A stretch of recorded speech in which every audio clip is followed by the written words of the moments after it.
حضور علیہ السلام کی محبت سے معاشرے کے دکھ جو ہیں وہ سمیٹے جا سکتے ہیں۔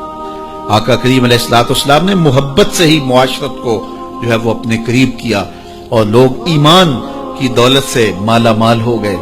وہ ایک بچہ آیا نا اپنی ماں کے لیے لباس لینے کے لیے، اور پہلے وہ گیا اپنے چچا کے پاس، اس کی ماں بیوہ تھی اور اس کا لباس پھٹ گیا تھا، اور وہ اپنے چچا کے پاس گیا تو اس نے دتکار دیا۔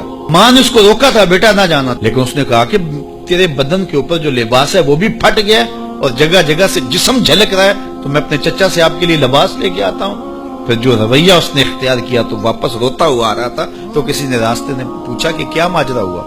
اس نے کہا چچا کے پاس گیا تھا ماں کے لیے لباس لینے، اس نے تو لا کے بھیج دیا۔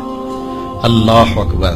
تو اس نے کہا کہ جا سینے حرم میں محمد نام کا ایک شخص بیٹھا ہوا ہے، اگر تو اپنا دکھڑا اس کے سامنے پیش کرے تو وہ امید ہے تمہیں رد نہیں کریں گے، لیکن سن لے ان کا دین کوئی اور ہے۔ اللہ اکبر۔ اپنے ماں کے پاس آیا تو ماں کو کہا کہ چچا نے تو لا کے بھیج دیا، لیکن آپ کی حالت مجھ سے دیکھی نہیں جا رہی۔ بچہ ابھی شعور کی منزلوں میں قدم رکھ رہا تھا، پہلے بہت چھوٹا تھا، اب اس کے اندر ایک جذبات تھے بچے کے اندر۔ تو ماں نے کہا کہ بیٹا نہیں ان کے پاس نہیں جانا، سنا ہے کہ جو ان سے ملے دین دھرم چھین لیتے ہیں اس کا۔ اللہ اکبر۔ تو حضور علیہ السلام کے پاس جانے سے ماں روکنے لگی، لیکن بچے نے کہا کہ امی میں پکا رہوں گا، بتوں کا وفادار رہوں گا، تم اس ٹینشن کو اس پریشانی کو چھوڑ دو۔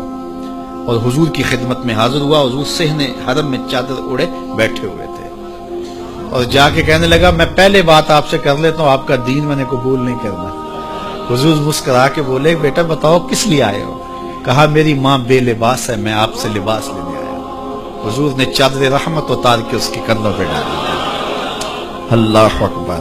وہ واپس آ گیا اور ماں پر حضور کی چادر اڑائی۔ اللہ اکبر۔ اور ماں نے کہا کہ بیٹے اس نے اپنا دین تو نہیں تجھے دیا؟ کہا نہ میں نے پہلے کہہ دیا تھا تیرے دین نہیں مانوں گا۔ ماں کہنے لگی پتر اس کا دین ماننا چاہیے، یہ جس نے رحمت کی چادر ہمارے سر پہ تان دی۔ اللہ اکبر۔ تیری تک کے ادامہ میں مرید ہو گئے۔ اس بوڑھی عورت کا قصہ بھی آپ نہیں بھول سکتے، جو گھر کا سامان باندھ کے اپنے دروازے پہ بیٹھی ہوئی تھی، اور اس نے سنا تھا مکے میں ایک جادوگر آیا ہے جسے ملتا ہے اس کا دین چھین لیتا ہے، کہیں ایسا نہ ہو کہ کہیں اس سے ملاقات ہو جائے اور وہ دین ہی میرا چھین لے، مجھے شہر چھوڑ دینا چاہیے۔ گھر کے تھڑے کے اوپر سامان باندھ کے بیٹھی ہے، حضور بھی گزرے، اس نے دیکھا تو کہا بھتیجے یہ سامان میرے سر پہ رکھ دے۔ حضور نے سامان اٹھایا، دیکھا تو بوجھل تھا، وزنی تھا، اور بڑھیا کو دیکھا تو کمزور تھی، تو کہا کہ بڑھیا اگر چاہو تو جہاں چاہتی ہو میں خود نہ چھوڑا۔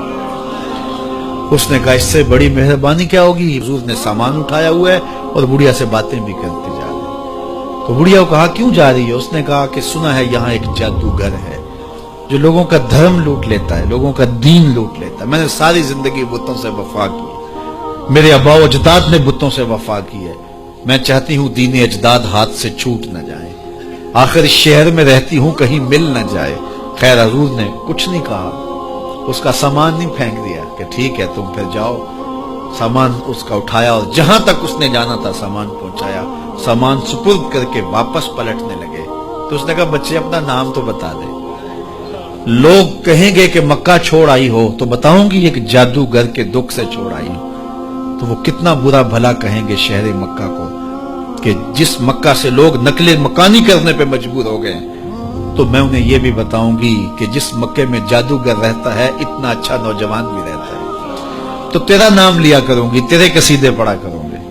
تو حضور علیہ السلام مسکرا پڑے، کہا بڑھیا جس جادوگر سے بھاگ کے آئی ہے وہ تیرے سامنے کھڑا ہے۔ اس نے کہا سچ سے آپ ہی محمد ہیں؟ حضور نے فرمایا نام میرا یہی ہے۔ تو اس نے کہا پھر آپ کا جادو میرے پہ چل گیا ہے۔ اللہ اکبر۔ تیری تک کے ادامہ میں مرید ہو گئی، لوگوں کی خدمت کریں، بوڑھوں کے کام آئیں، دکھیوں کے کام آئیں، مصیبت زدہ کے کام آئیں۔ حضور یتیم ہو کے یتیم پرور تھے، لاچاروں کی مدد کرتے، لوگوں کے گھروں میں پانی بھر کے دے دیتے، اور دکھیوں کے کام آ جاتے اور مصیبت زدوں کے کام آ جاتے۔